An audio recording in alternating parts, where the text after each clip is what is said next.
difference? Comments below, guys. Comments below. Well, I'll tell you the one difference. Nobody wants to harm the animals, but everybody wants to harm Andrew. Um, Yeah, no one's trafficking yeah. or sending emails. So, and this is the thing: he is so detached from reality. He's such a fantasist, and I'm not going to look up her name because I've talked about her before, but I always forget it. But there was a girl in the 90s. There was a woman in the 90s who was a model who was well associated with Andrew to the point that he believed it was his girlfriend. And then she lost a big modelling contract in the noughties because she came out as a 15 grand an hour escort.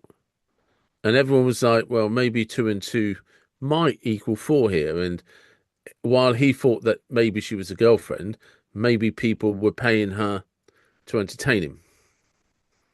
And maybe she was using him to access high value clients. Because that's the other thing.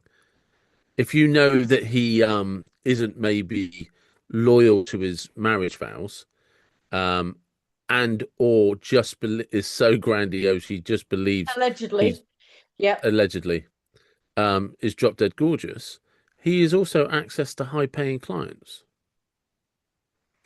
And I've told you that story before that the Andrew Downey guy talks about in the Rise and Fall of the House of York. He was at a state function with diplomats, and he basically just presented himself to a diplomat's wife as, shall we go and fuck? And she was just like, what on earth?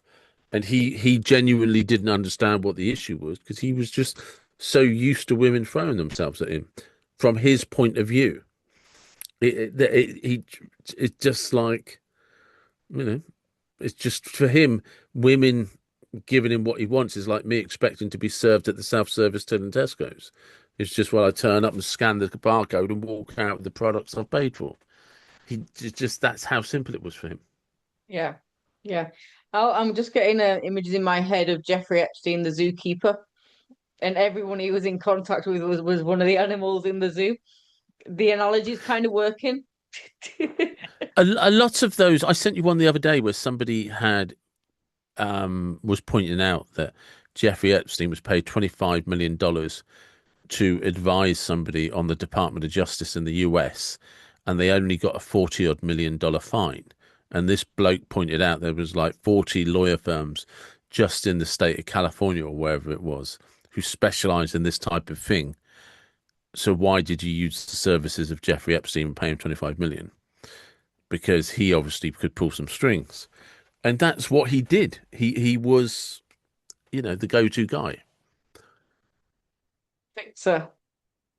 He was. The He was a fixer, the fixer. He was a connector. loner, a Whatever you wanted him to financer. be, he would be. But literally, that's the problem with these files is because everybody wants them to be about something else. And whilst that will be in there, and we know because the Department of Justice has said some of the names, and even some of the victims have come out and said, because some of them actually never got redacted when they were supposed to be. And like Yes. one of the victims said, like, I'm married with children now. I don't need my family knowing that happened to me. So they've um and also if Jeffrey Epstein was trading state secrets or they're going to redact that for people's safety. Yes. Or And for you. Yeah. Or to yeah, protect the institutions. Whichever way you want to look at that. Bit of both, but possibly. Both could be true as well. but Let's countries not do engage in dodgy black and white thinking. but countries do Nothing's ever dodgy that deals. simple. But countries do dodgy deals all the time. Yeah. And some of it is whether we would like it or not for our own safety, and some of it is for people's financial gain. But the government can't just go out releasing documents about everything. No. But again, I think it's also because everybody wants to believe that everybody is involved in the trafficking. And actually, whether people like it or not, there was a large amount of Jeffrey Epstein's business that was legal because he Yeah. was he was a financer and a connector. Um, which also, Unless unfortunately, they all just, unless he just connected them all with Deepak Chopra and they all went and did it in the quantum realm, in which case it doesn't exist in real life, in which case their deflection of reality is true. this is very true. And then, of course, if they then went to Teal Swan, well, then the victims wanted it, so it doesn't matter. Yes, the law of And into, attraction meant, the victims. Yeah, let's go down the evangelical route here because this is very big in kind of I think the psyche of the Americans is that if you attract everything with law of attraction, then you attract the worst. If you attract wealth, then you are, do you know what you are up there with God, and God obviously thought that you were deemed a decent enough person to be wealthy. And these people that aren't and that are struggling, well, they've brought it on themselves because they're just not going to be high enough people yet. but also don't forget in the rules of Christianity, you only get the struggles that God decides you're strong enough to deal with. Oh, that one as well. That one as well. Yeah. Such a benevolent God, just saying. Well, so so Andrew, take solace in that. You're only having the struggles that God feels you're strong enough to deal with to make you a better person. I'm sure his contact with Epstein was a real struggle for him. And Because and I'm what sure going to all those parties, having his pictures taken with, young girls that were barely legal, I'm sure that was a huge struggle. but don't forget, the king is ordained by God, and Andrew has been decided by God to be ordained eighth down the line. So from Andrew's point of He view, is moving further and further away. yes, this is true. So God is saying, actually, do you know what? You're going further and further away. We're just going to punish you a little bit more and more and more, Andrew, because you're not quite behaving up to par. Yeah, it's not looking good for him. He's not favorite like he once was, or Mm, he was closer to being favorite. But what yes. bugs him more? I wonder what bugs him more, that Harry's ahead of him, or that Harry's married to his ex-girlfriend, allegedly. Um, Well, going back to our viewers playing this game. So, what do you think Andrew's next move may be in light of what's currently going on for him that we see? Honestly, this has all caught me off guard because one, I never thought I'd see him get so publicly arrested because film crews were almost there ready to film. So it's with warrants and the royal family weren't tipped off. I find that really surprising. Um, if I'm going to say if they were tipped off and everybody knew about it, the outcome's already been decided, and this is just a fucking facade for the cameras. What do you think his response is going to be over the next few weeks when he's questioned? If he's put in jail at all, where do you think in his head he's going to go to try and further deflect from anything that he may or may not have done that is wrong? Firstly, as I said earlier, I'm already surprised he didn't flee the country. He knows Jeffrey Epstein served a year in prison, so it won't be beyond the realms of possibility that that hasn't occurred to him. If he thinks he's untouchable, Yes, even though he's lost his HRH title, he still thinks he's untouchable.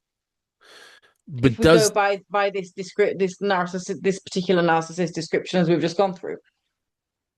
there's a difference between thinking you're untouchable because mummy is protecting you, and you're only doing this because I was mummy's favorite, and Charles hates me.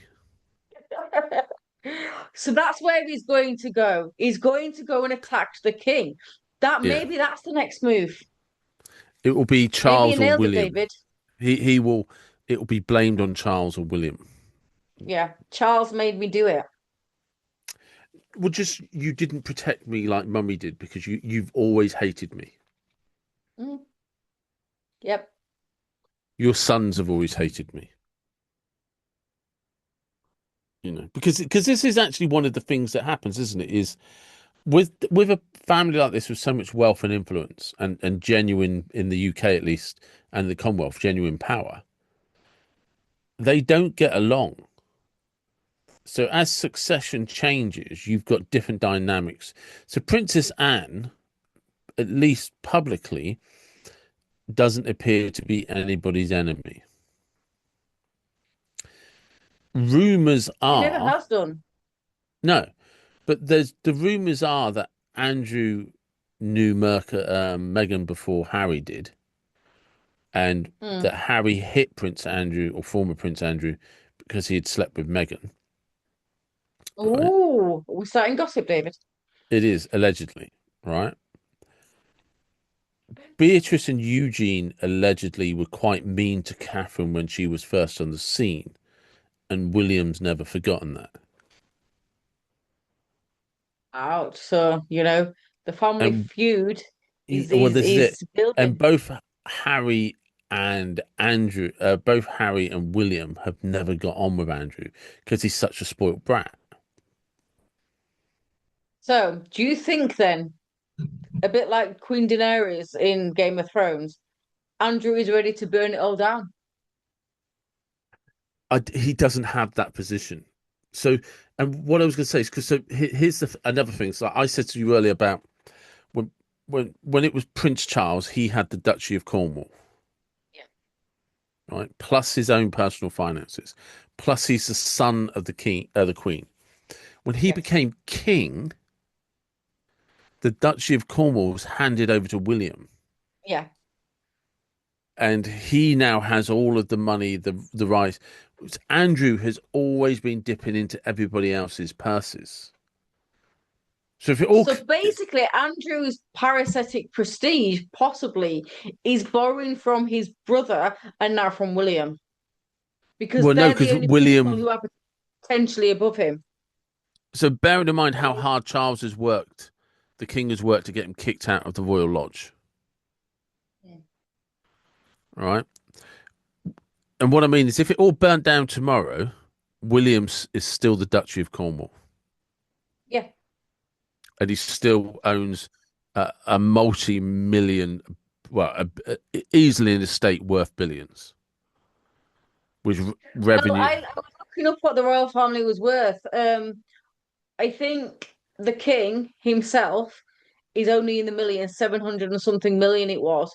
The difference being the next one up, royal family wise, I think it was Monaco, is we start going into the billions But that's of that the that's wealth of royal families. but that's the millions that we know about.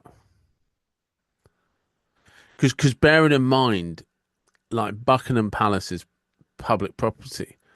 I think parts of some of those estates belong to the royal family, belong to the monarchy.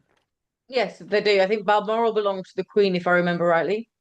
If I'm Mm, right about that, it was one of her favourite residences up in Scotland.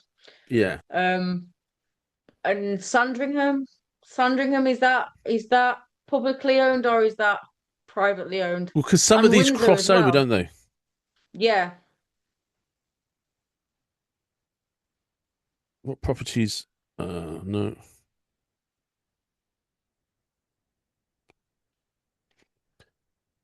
So this is the thing that the British royal family holds a property for a mix of private ownership and and primarily the Crown estate, a Yeah. 15 billion plus portfolio of 287,000 acres commercial land and 55% of the UK foreshore. Uh, Private estates owned personally by the king, including Sandringham House, 19,000 acres in Norfolk, and Balmoral Castle, purchased in 1852. Yeah. Other residences are Kensington Palace, St James's Palace, Hillsborough Castle, Gatun Park, Highgrove House. You know, and so because the Crown Estate owns Ascot Ascot Racecourse and the Oval Mm, Cricket Ground. yes. So, uh, That's why you see the Royals go to Ascot and not possibly Epsom, but they don't really go to places like York races. yeah. So it is. So while they're not kind of Saudi rich, just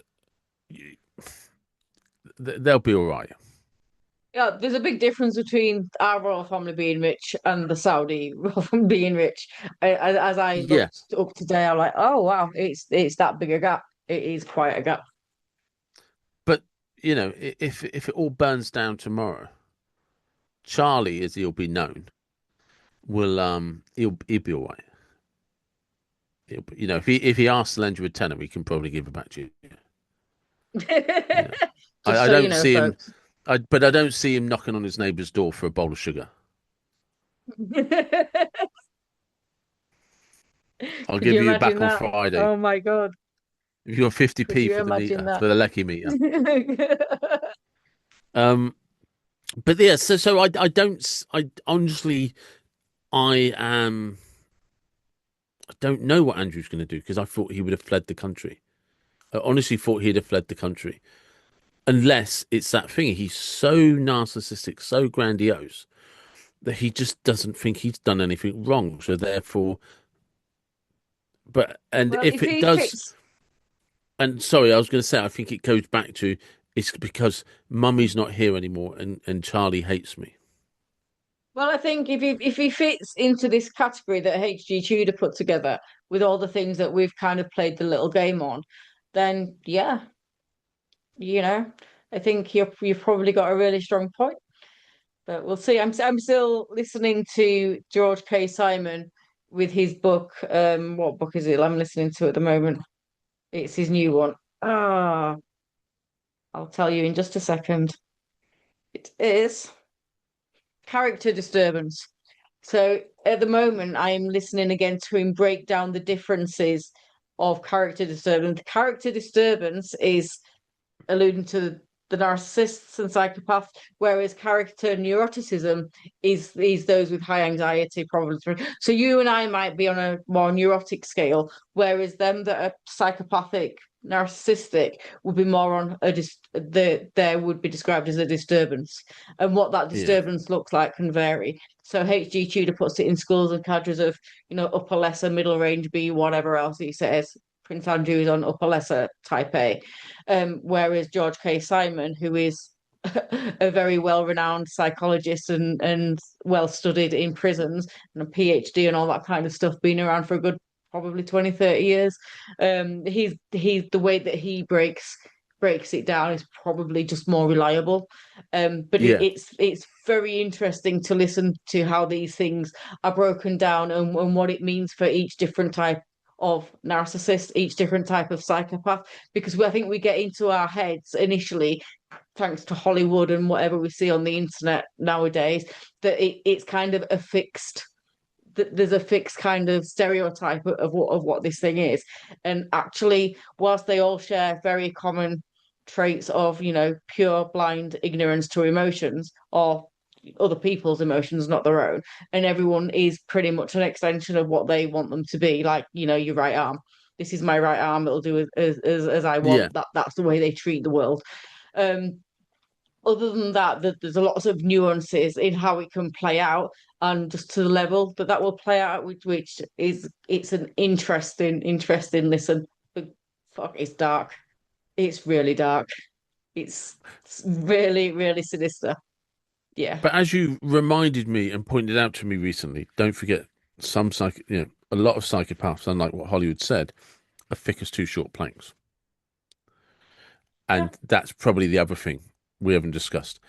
Um, Andrew, Yeah, Andrew Mountbatten Windsor is not particularly bright. yeah. Yeah. And we'll So, probably just leave that at that. Let you ponder on from there. right. I'm glad we got that.